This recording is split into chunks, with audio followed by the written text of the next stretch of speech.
What's going on, Giants fans? Or if you're not a Giants fan and happen to be watching this video, well, hello to you as well. So, what an offseason the Giants are already having. After winning their first playoff game since 2012 in January, they are already making some nice moves this offseason, and we haven't even gotten to the draft yet. The best part about this is the fact that Schoen is not mortgaging the future at all. There's still plenty of cap space for next year and the year after. In just year 2, we're already seeing a big difference between Schoen and Jerry Reese and Dave Gettleman by Schoen building a team that has the intention of winning now without taking any long-term risks, while also keeping the core pieces from last season. Of course, I'm not saying that the Giants are about to be on par with the Kansas City Chiefs or anything. However, with these moves that the Giants are making right now, I think Schoen is doing it the smart way rather than by trying to make the team better by swinging for the fences. So let's talk about it. Before we do though, if you're enjoying this video, if you could please consider dropping a like for the algorithm, that'd be much appreciated. Also, if you want to subscribe and hit the notification bell so you never miss another video, love to have you as part of the team. So now we all want a number 1 receiver, especially after the disaster that Kenny Golladay was when he was supposed to be the number 1 receiver. And bye, Felicia. They may have not gotten any number 1 wide receivers yet. Honestly, to get one in free agency right now is a pipe dream if you ask me. However, the Giants did just get Darren Waller from the Las Vegas Raiders for the 100th pick in the draft, which is what they got for Kadarius Toney. So trading Kadarius Toney for Darren Waller,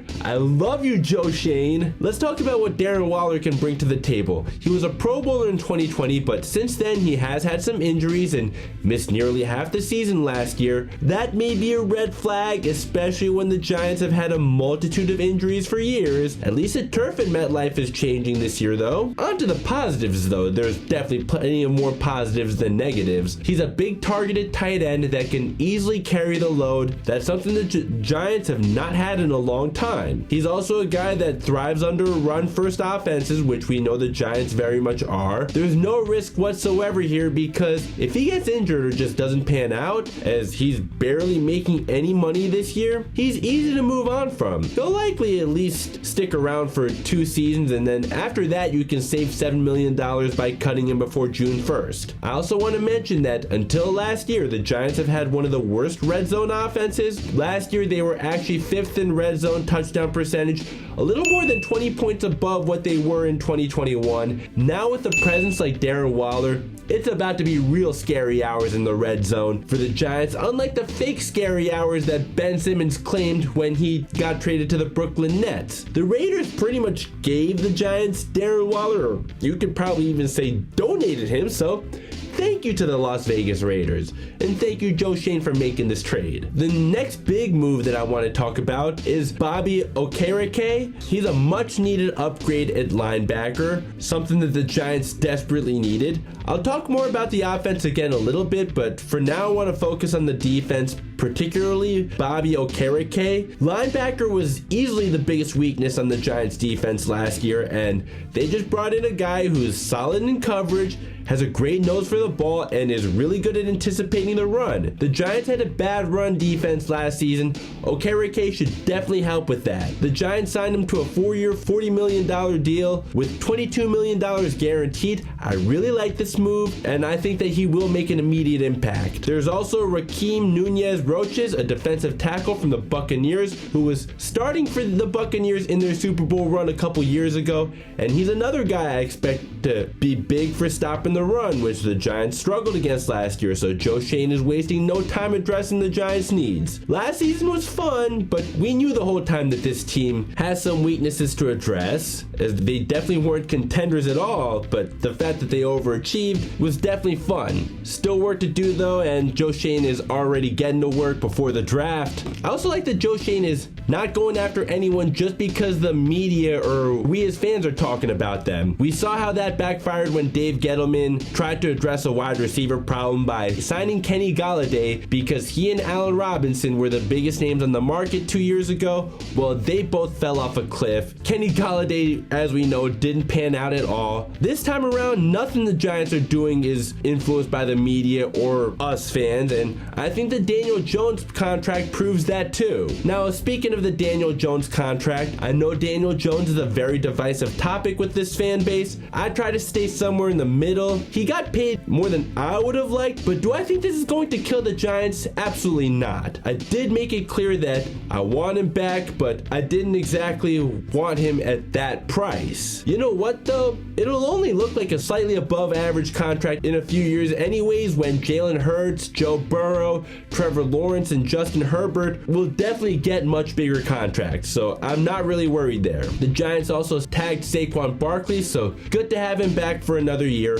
Hopefully he can finish his career with the Giants, but I think we all know you don't want to build your team around running backs, as they have the shortest careers and running back is the most replaceable position in football. I think it's good to make him prove that he can stay healthy and have another great year like he did last year before giving him multiple years, although he definitely earned his right to stay here at least another year after he had his best season since his rookie season. Just that between his rookie year and last year, he has had his share of injuries, so that's why you do want to be cautious at all with him. It is good to have him back though, so hopefully he can have another great year and then he'll be brought back in for another few years. Now I also want to talk about the wide receiver position. No big splashes, but some minor moves. The Giants made a surprising move by re-signing to Darius Slayton. I think Slayton is fine for depth, just not a guy who you can rely on for big spots. 2 years, $12 million is nothing. Worst case scenario, he's an easy contract to move on from. Yes, he's had a problem with catching the ball. There's no sugarcoating that.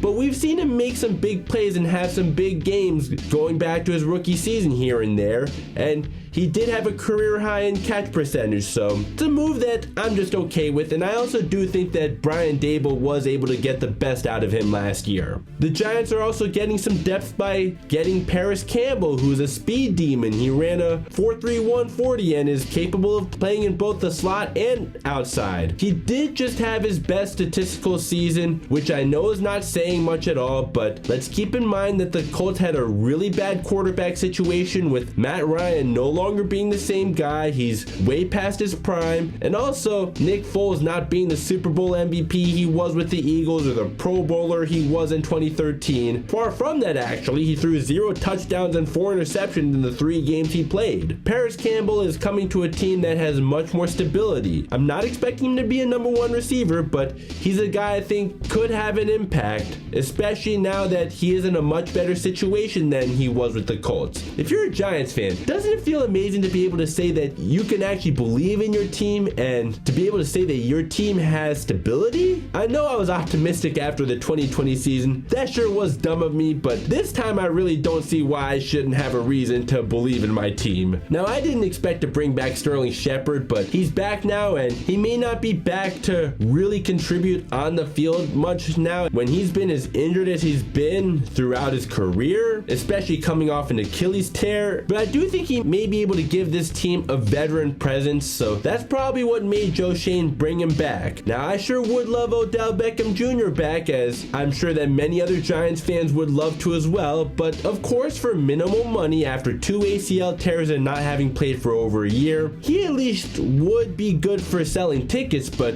we'd have to be pretty delusional to expect the same guy we saw from 2014 to 16. So the Giants are not making big splashes, and this is what makes me already like Joe Schoen way more than I ever liked Jerry Reese or Dave Gettleman. I was back and forth with Dave Gettleman, although I never loved Dave Gettleman, but it wasn't until his final season when I fully hated him and never looked back. I only even ever gave him any benefit of the doubt at all though, because he walked into a bad situation. Problem was, he made it worse. One big reason, besides hiring 2 of the worst head coaches ever, was he tried to make too many big splashes and he pretty much drowned as a result. Now, I don't want to be a Bad Dog ripoff. Michael K was already exposed for that, so I do have to give Bad Dog credit here. I like the analogy he made that Joe Schoen is saying, we're learning how to swim first before we make the big splash. He's being patient. He's not mortgaging the future right now. The Giants have tons of cap cap space for the following years. Joe Schoen is focused on winning right now, but at the same time,